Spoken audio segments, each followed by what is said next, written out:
इस वीडियो के अंदर हम नेचर्स ट्रेजर चैप्टर के क्वेश्चन आंसर्स करेंगे।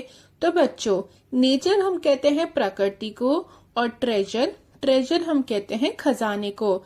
नेचर्स ट्रेजर का मतलब हो गया प्रकृति का खजाना। तो बच्चों बताइए, हमारी जो प्रकृति है उसका खजाना कौन कौन सी चीजें हैं?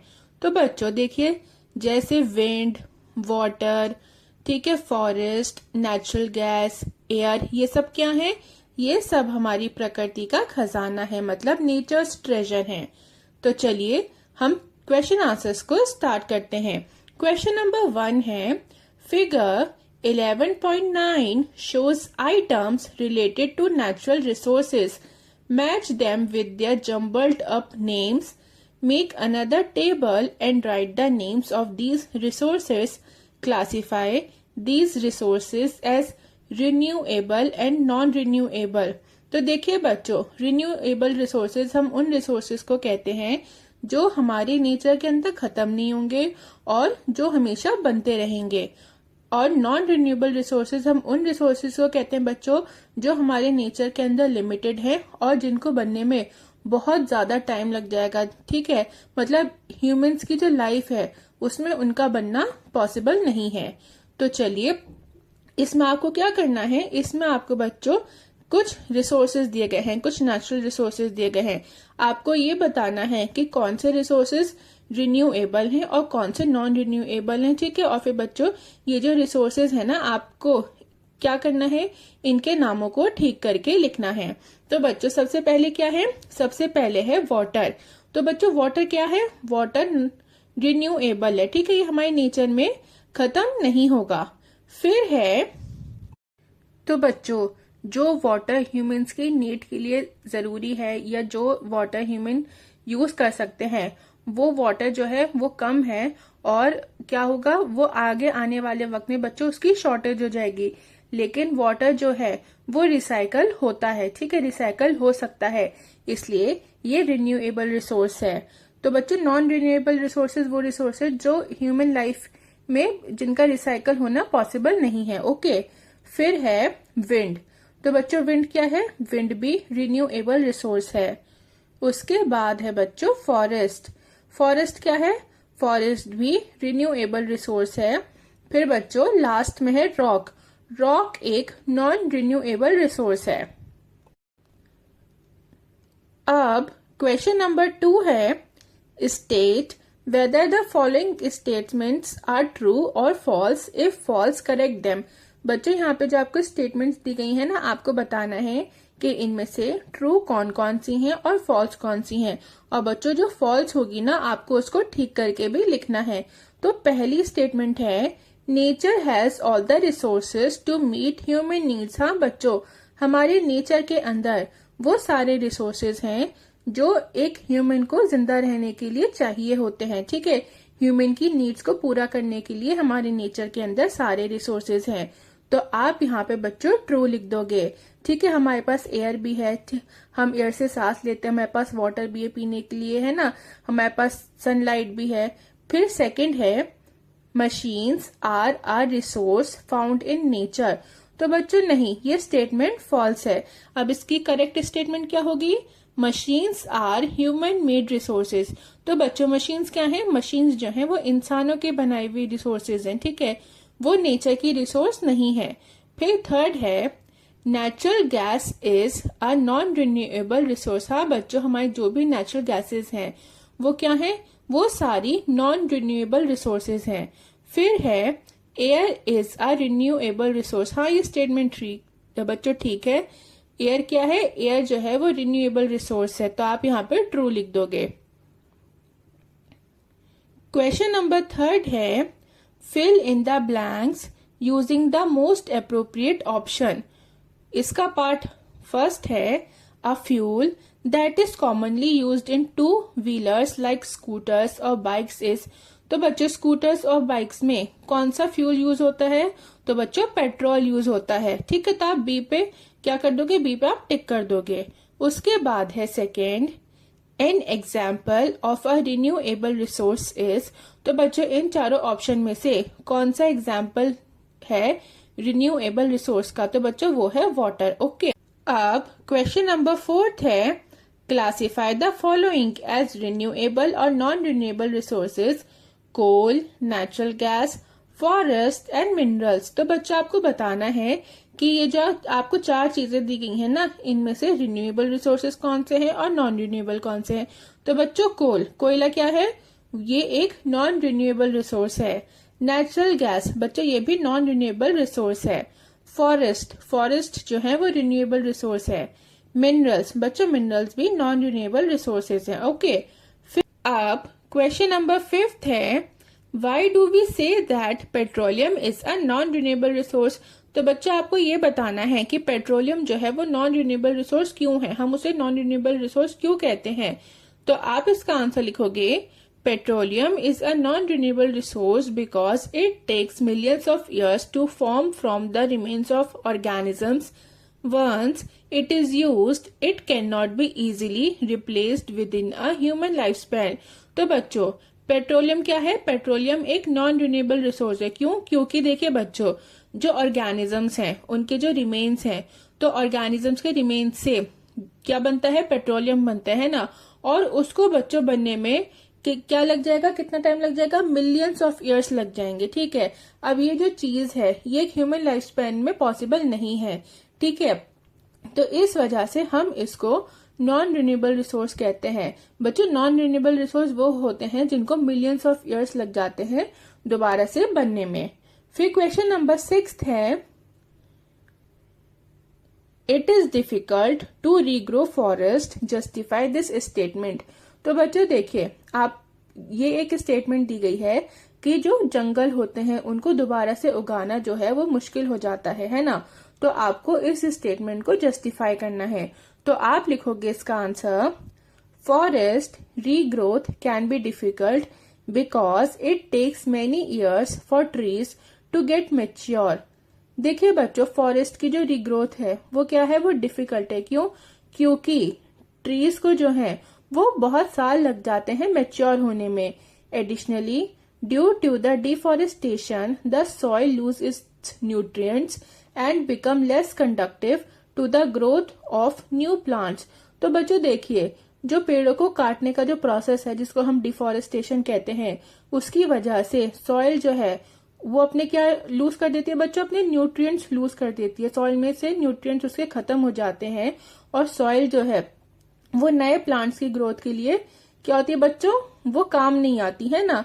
जब सॉइल में से न्यूट्रिएंट्स हट जाएंगे, लूज हो जाएंगे, तो वो जो सॉइल है वो न्यू प्लांट्स को नहीं उगा पाएगी, है ना। Climate change and human activities such as urban development also hinder reforestation efforts. अब देखिए बच्चों, जैसे हमारा वातावरण है ना, इसमें कभी बारिश हो जाती है, कभी साइक्लोन आ जाते हैं, कभी कुछ हो जाते हैं, कभी बहुत ज्यादा गर्मी पड़ जाती है। तो जो हमारा क्लाइमेट चेंज है उसकी वजह से, और हमारे ह्यूमंस की जो एक्टिविटीज हैं, जैसे कि क्या हम डिफॉरेस्टेशन करते हैं, हम क्या करते हैं, बड़ी बड़ी फैक्ट्रियां लगाने के लिए, बड़ी बड़ी सड़कें बनाने के लिए हम क्या करते हैं, हम पेड़ों को काट देते हैं। तो ह्यूमन की एक्टिविटीज जैसे कि डिफॉरेस्टेशन वगैरह है ना, और जो वो होते हैं शहर होते हैं उनको बसाने के लिए भी हम पेड़ों को काट देते हैं। तो क्लाइमेट चेंज और ह्यूमन की जो एक्टिविटीज होती हैं बच्चों, ये भी क्या करती हैं, ये भी डिफॉरेस्टेशन मतलब जो जंगल होते हैं, ट्रीज होते हैं, उनकी ग्रोथ में क्या करती हैं बच्चों, बाधा डालती हैं। तो इस वजह से ये जो सारा रीजन है, क्या रीजन देखिए, जैसे कि डिफॉरेस्टेशन की वजह से जो मिट्टी है वो अपने न्यूट्रिएंट्स खो देती है और प्लांट्स को, नए प्लांट जो हैं उनको नहीं उगा पाती, और ह्यूमन की जो एक्टिविटीज होती हैं, क्लाइमेट चेंज जो होता है उसकी वजह से, ये सारा जो सब कुछ है इसकी वजह से हम ये कहते हैं कि फॉरेस्ट का जो रीग्रोथ है वो थोड़ा मुश्किल काम है। फिर क्वेश्चन नंबर 7 है, Make a list of 5 daily activities in which you use natural resources. Suggest ways by which you can reduce their use. तो बच्चों आपको ऐसी 5 एक्टिविटीज लिखनी है जिनमें आप नेचुरल रिसोर्सेज का यूज करते हो, और फिर आपको ये बताना है कि आप इसको कैसे रिड्यूस कर सकते हो। तो बच्चों पहली एक्टिविटी है कुकिंग, ठीक है, खाना बनाने की। इसमें हम किस रिसोर्स का यूज करते हैं बच्चों, नेचुरल गैस का यूज करते हैं। और इसको हम कैसे रिड्यूस कर सकते हैं? Use solar cookers. तो बच्चों हम सोलर कुकर्स का यूज करके, वो कुकर जो सन की लाइट की वजह से गर्म हो, उन कुकर्स का हम यूज करके हम खाने को बना सकते हैं। फिर है ड्राइविंग अ कार। इसमें कौन सा नेचुरल रिसोर्स यूज हो रहा है बच्चों? वो है पेट्रोलियम। तो इसको हम कैसे रिड्यूस कर सकते हैं? Use public transport. तो बच्चों देखिए, आजकल आपने देखा होगा कि सब लोग जो हैं उनके पास अपनी अपनी कार्स हैं। अब बच्चों इससे क्या हो रहा है? इससे नुकसान ये हो रहा है कि हमारे एनवायरनमेंट में पॉल्यूशन फैल रहा है ना। अगर सारे ही लोग बसेस का, ट्रेन का, पब्लिक ट्रांसपोर्ट का यूज करेंगे तो क्या होगा बच्चों कि जो इंडिविजुअल कार्स का यूज है वो कम हो जाएगा और इसकी वजह से हमारे नेचर में पॉल्यूशन कम फैलेगा। फिर है यूजिंग इलेक्ट्रिसिटी। हम क्या करते हैं बच्चों? इलेक्ट्रिसिटी को यूज करते हैं। तो इसमें कौन कौन से नेचुरल रिसोर्स यूज हो रहे हैं? कोल, नेचुरल गैस। और इसकी जगह हम क्या यूज कर सकते हैं बच्चों? सोलर पैनल्स हम यूज कर सकते हैं।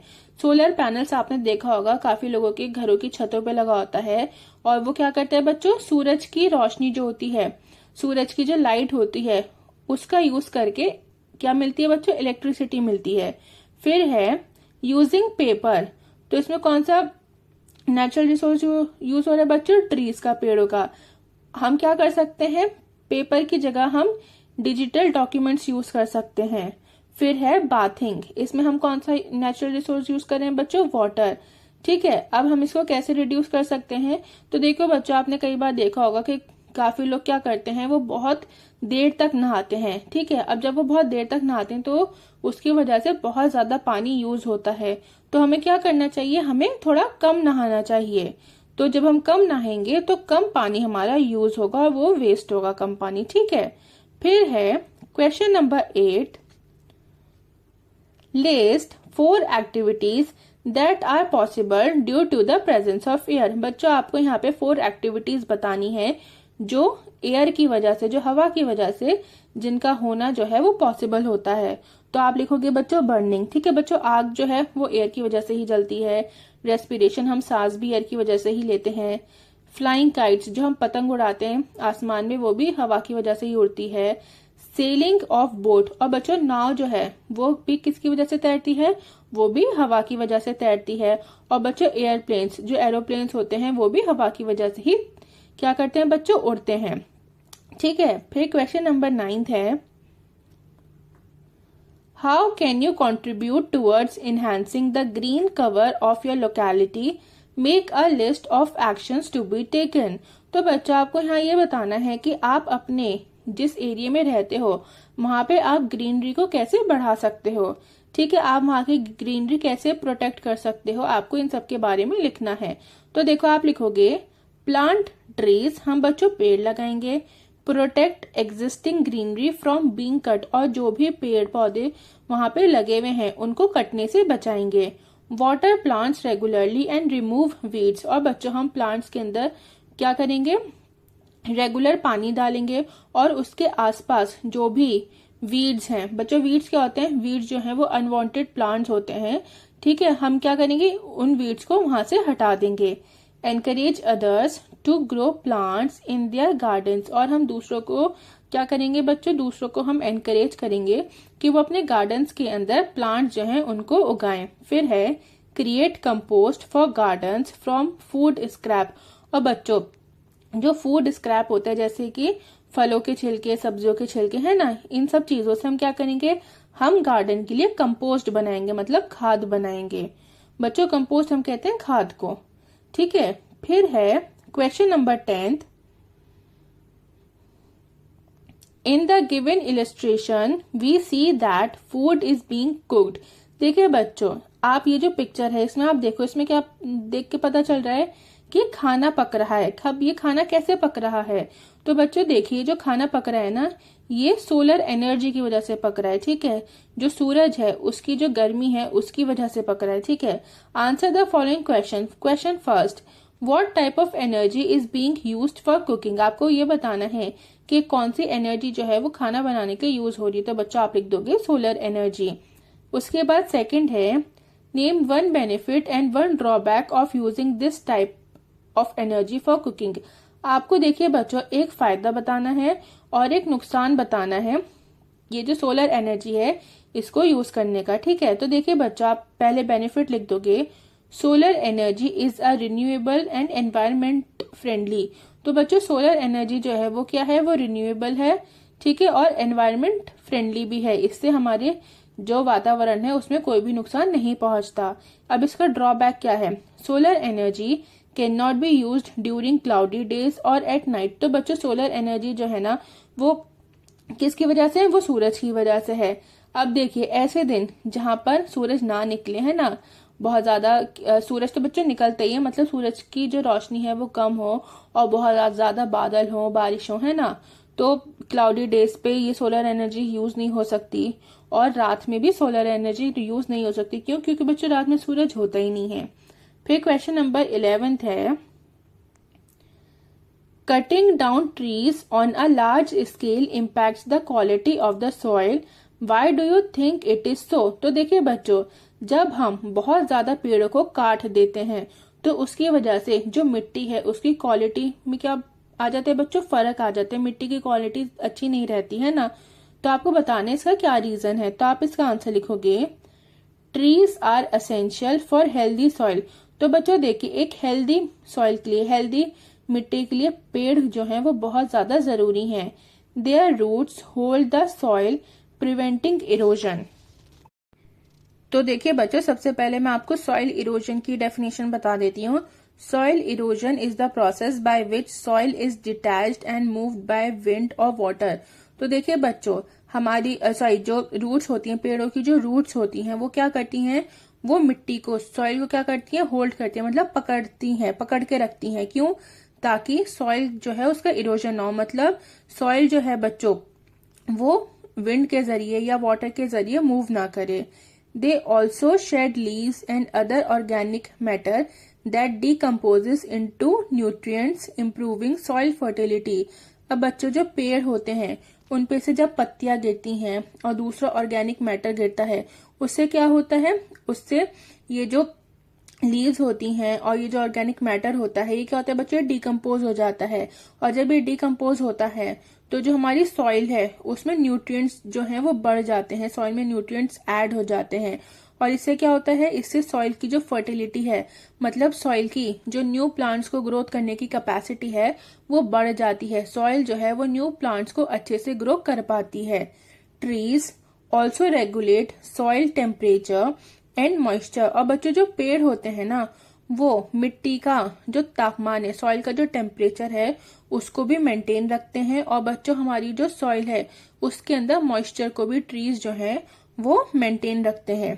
अब क्वेश्चन नंबर 12 है, explain 2 ways in which human activities pollute the air.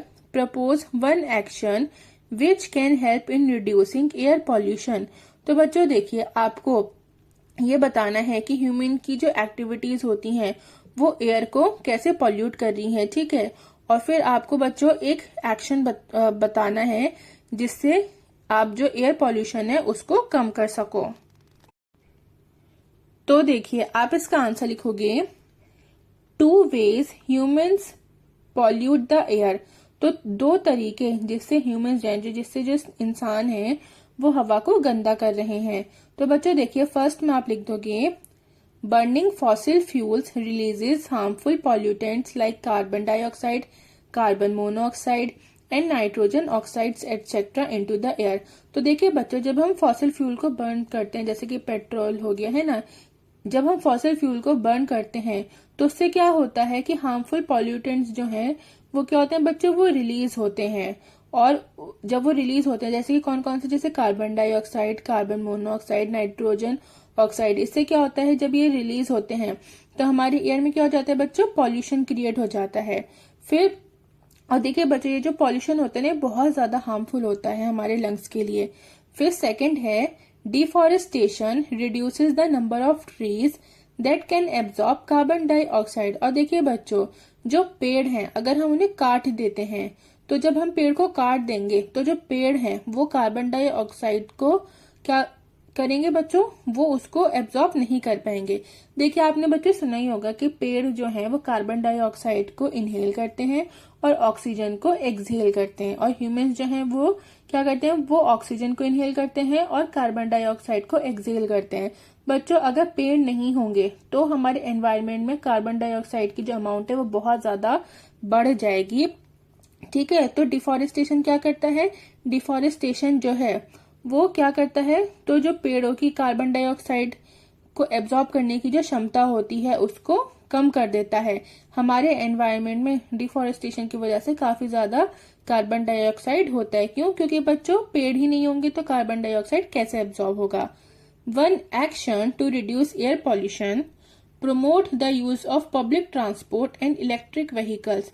तो देखिए बच्चों, एयर पॉल्यूशन को कम करने के लिए हम क्या कर सकते हैं, हम पब्लिक ट्रांसपोर्ट को प्रमोट कर सकते हैं और इलेक्ट्रिक व्हीकल्स को प्रमोट कर सकते हैं।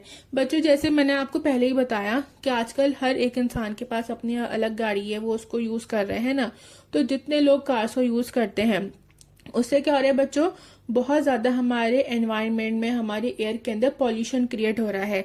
अब अगर सारे ही लोग बसेस का और ट्रेन का, पब्लिक ट्रांसपोर्ट्स का, जैसे मेट्रो वगैरह हो गए, इन सब का यूज करेंगे तो जो हर एक इंसान के कार चलाने से जो पॉल्यूशन क्रिएट हो रहा है वो बच्चों क्या हो जाएगा, वो कम हो जाएगा, है ना। तो पॉल्यूशन जो सिर्फ क्रिएट होगा वो किससे क्रिएट होगा, वो सिर्फ पब्लिक ट्रांसपोर्ट से क्रिएट होगा। अब जब पब्लिक ट्रांसपोर्ट से सारे ही लोग पब्लिक ट्रांसपोर्ट में ट्रैवल करेंगे तो बच्चों पॉल्यूशन जो है वो कम हो जाएगा, है ना। तो इसलिए हमें पब्लिक ट्रांसपोर्ट को यूज करने के लिए प्रमोट करना चाहिए। और बच्चों इलेक्ट्रिक व्हीकल्स जो होते हैं, जो इलेक्ट्रिसिटी से चलते हैं, ये भी क्या करते हैं, ये भी बच्चों पॉल्यूशन को कम करने में मदद करते हैं। क्यों? क्योंकि इनको चलाने के लिए हमें फॉसिल फ्यूल्स की जरूरत नहीं होती। फिर है question number 13, uh family uses solar panels to generate electricity, a gas stove to cook food, and a windmill for pumping water from a well. What would happen if there were no sunlight for a week? देखिए बच्चों, एक परिवार है जो electricity को generate करने के electricity के लिए वो क्या यूज करता है, सोलर पैनल्स का यूज करता है। ठीक है, खाना बनाने के लिए वो गैस स्टोव का यूज करता है। और बच्चों जो कुआं है उसमें से पानी निकालने के लिए वो विंड मिल का यूज करता है। आपको ये बताना है कि अगर एक हफ्ते तक कोई भी सनलाइट ना हो तो क्या होगा। तो देखिए आप इसका आंसर लिखोगे, the solar panels would not be able to generate electricity. और बच्चों देखिए, जो सोलर पैनल्स हैं वो इलेक्ट्रिसिटी को जनरेट नहीं कर पाएंगे, leading the family to rely on alternative sources of power. और इससे क्या होगा बच्चों की फैमिली जो है वो दूसरे सोर्सेस पे चली जाएगी इलेक्ट्रिसिटी के लिए। कौन से, जो हम लोग यूज करते हैं। ठीक है, हम क्या करते हैं, हम नेचुरल रिसोर्सेज को यूज करके हम इलेक्ट्रिसिटी लेते हैं। जैसे बच्चों कौन कौन से हम नेचुरल रिसोर्सेज यूज कर रहे हैं इलेक्ट्रिसिटी के लिए, हम कोल का यूज कर रहे हैं, नेचुरल गैस का यूज कर रहे हैं ना। अगर एक हफ्ते तक सनलाइट नहीं होगी तो फैमिली क्या करेगी, फैमिली जो है वो दूसरे मेथड्स पे पहुंच जाएगी पावर के लिए। फिर क्वेश्चन नंबर 14 है, fill up the blanks using the following terms. आपको ब्लैंक्स को फिल करना है बच्चों। तो देखिए, नेचुरल रिसोर्सेज कितने टाइप के होते हैं, 2 टाइप के, नॉन रिन्यूएबल रिसोर्सेज और रिन्यूएबल रिसोर्सेज। अब बच्चों नॉन रिन्यूएबल रिसोर्सेज में फॉसिल फ्यूल्स आ गए। फॉसिल फ्यूल्स में क्या क्या होगा, पेट्रोलियम, नेचुरल गैस और कोल। और बच्चों रिन्यूएबल रिसोर्सेज में कौन कौन से आ गए, ये है एयर, वाटर और फॉरेस्ट। फिर है question number 15, there is an increasing demand of trees to meet the requirements of industries and for housing, therefore trees are being felled, is it justified? Discuss and prepare a brief report. तो इस question का मतलब ये है कि बच्चों घरों को बनाने के लिए, इंडस्ट्रीज को बनाने के लिए क्या हो रहा है, पेड़ों को काटा जा रहा है। तो आपको बताना है कि क्या ये जस्टिफाइड है। ठीक है, और अगर नहीं है तो क्यों नहीं है। ठीक है, तो आप इसका आंसर लिखोगे, no it is not justified. बच्चों ये बिल्कुल भी जस्टिफाइड नहीं है। Trees play a crucial role in maintaining ecological balance. बच्चों हमारा जो पर्यावरण है उसके अंदर संतुलन बनाने के लिए जो पेड़ हैं वो बहुत ज्यादा इम्पोर्टेंट हैं। हमारे एनवायरनमेंट में हमारे इकोलॉजिकल बैलेंस को क्रिएट करने के लिए ट्रीज जो हैं वो बहुत ज्यादा इंपॉर्टेंट रोल प्ले करते हैं। दे प्रोवाइड ऑक्सीजन, वो ऑक्सीजन प्रोवाइड करते हैं। सपोर्ट वाइल्ड लाइफ, और बच्चों जो वाइल्ड लाइफ है, ठीक है, जंगल में रहने वाले जो जानवर हैं, जो पशु पक्षी हैं, उनको भी क्या करती है, ट्रीज जो है वो सपोर्ट करते हैं। एंड प्रिवेंट सॉइल इरोजन, और बच्चों ट्रीज जो होते हैं वो सॉइल को मूव करने से रोकते हैं। जैसे सॉइल जो है, देखिए पेड़ जो होते हैं, पेड़ों की जो रूट्स होती हैं वो सॉइल को होल्ड करती हैं। अगर पेड़ नहीं होंगे तो पानी की वजह से या हवा की वजह से सॉइल जो है वो मूव करेगी। तो जो पेड़ होते हैं वो सॉइल को मूव करने से भी रोकते हैं। Deforestation can lead to loss of biodiversity, climate change and disruption of water cycle. अब बच्चों पेड़ों को अगर काटा जाएगा बहुत ज्यादा अमाउंट में तो क्या होगा, हमारी बायोडाइवर्सिटी जो है वो खत्म हो जाएगी। जो बच्चों जानवर होते हैं वो जंगलों में रहते हैं ना, अगर हम पेड़ों को काटेंगे तो जानवर जो हैं वो अपने घर में नहीं रह पाएंगे और वो मर जाएंगे, ठीक है। तो हमारे जो बायोडाइवर्सिटी है उसका लॉस हो जाएगा। हमारा जो क्लाइमेट है उसमें भी चेंजेस आ जाएंगे बहुत ज्यादा। हमारे क्लाइमेट के अंदर कार्बन डाइऑक्साइड की अमाउंट बढ़ जाएगी, और बहुत बच्चों जब कार्बन डाइऑक्साइड की अमाउंट बढ़ेगी तो गर्मी भी बहुत ज्यादा बढ़ जाएगी। And disruption of water cycle, और बच्चों हमारा जो वाटर साइकिल है वो भी ठीक से नहीं हो पाएगा। फिर क्वेश्चन नंबर 16 है, propose a plan to use less water in your school. What steps would you take to make this plan happen and how would it help the environment?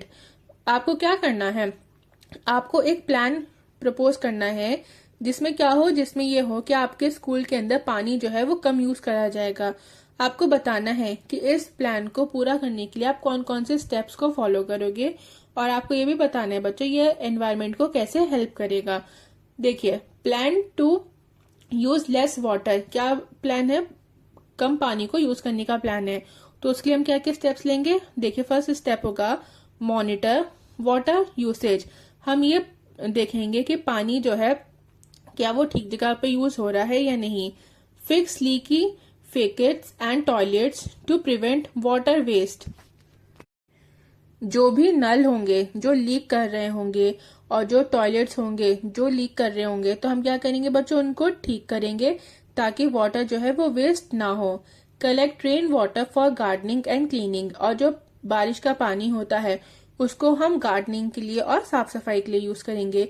Install low flow fixtures, तो देखिए बच्चों low flow fixtures क्या होती हैं, ये plumbing devices होती हैं जो कम पानी को यूज करती हैं, जैसे कि फेकेट्स हो गए, शावर हेड्स हो गए, टॉयलेट्स हो गए, है ना। तो हम क्या करेंगे, हम लो फ्लो फिक्सचर्स का यूज करेंगे। फिर है एनवायरमेंटल बेनिफिट्स, तो हमारे एनवायरमेंट में क्या क्या बेनिफिट्स होंगे, प्रोटेक्ट वाटर रिसोर्सेज, तो बच्चों ये प्लान जो है वो वाटर रिसोर्स को प्रोटेक्ट करने में हेल्प करेगा। Helps to protect aquatic habitats and biodiversity, और बच्चों इससे क्या होगा, इससे जो एक्वेटिक हैबिटेट्स हैं उसको वो क्या करेगा बच्चों, वो प्रोटेक्ट होगा, और हमारी जो बायोडाइवर्सिटी है, एक्वेटिक बायोडाइवर्सिटी है, वो भी प्रोटेक्ट होगी।